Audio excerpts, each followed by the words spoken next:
கடலூர் மாவட்டம் புவனகிரியை அடுத்த சாக்காங்குடி கிராமத்தில் விஷப்பூச்சி கிடந்த உணவை மாணவர்கள் சாப்பிட்டு உடல்நலக்குறைவு ஏற்பட்ட விவகாரத்தில் சத்துணவு ஊழியர்கள் 3 பேர் சஸ்பெண்ட் செய்யப்பட்டுள்ளனர். இதுகுறித்த கூடுதல் விவரங்களை நமது செய்தியாளர் தேவநாதன் வழங்கிட கேட்கலாம். வணக்கம் தேவநாதன், உணவு உண்ட மாணவர்களின் நிலைமை தற்போது என்னவாக உள்ளது? மேலும் இது பற்றின கூடுதல் விவரங்கள் என்ன?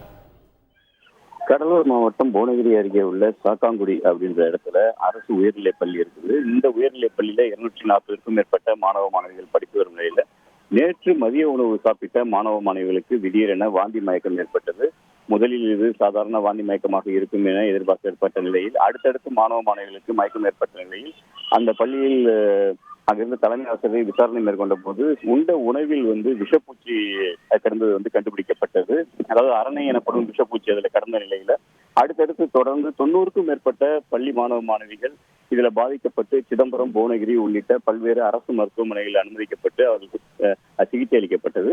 தற்போது சிகிச்சைக்கு பிறகு அனைவரும் வீடு திரும்பிவிட்ட நிலையில் இந்த சம்பவம் குறித்து விரிவான விசாரணைக்கு மாவட்ட நிர்வாகம் உத்தரவிட்டது. அதன் அடிப்படையில விசாரணை மேற்கொள்ளப்பட்டதுல கவனக்குறைவு காரணமாகவே இது போன்ற ஒரு சம்பவம் நடைபெற்றிருப்பதாகவும் இதில் பள்ளி மாணவ மாணவிகள் பாதிக்கப்பட்டதால் கவனக்குறைவாக சத்துணவை சமைத்த சத்துணவு அமைப்பாளர் செல்வி மற்றும் உதவியாளர் அதே போல சமையலர் உள்ளிட்ட 3 பேரையும் இடைக்கால பணி நீக்கம் செய்து கடலூர் மாவட்ட ஆட்சியர் உத்தரவிட்டிருக்காரு.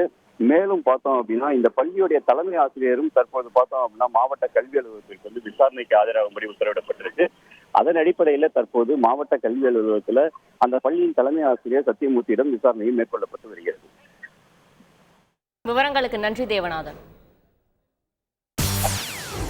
செய்திகளை உடனுக்குடன் தெரிந்து கொள்ள உடனே சப்ஸ்கிரைப் பண்ணுங்க.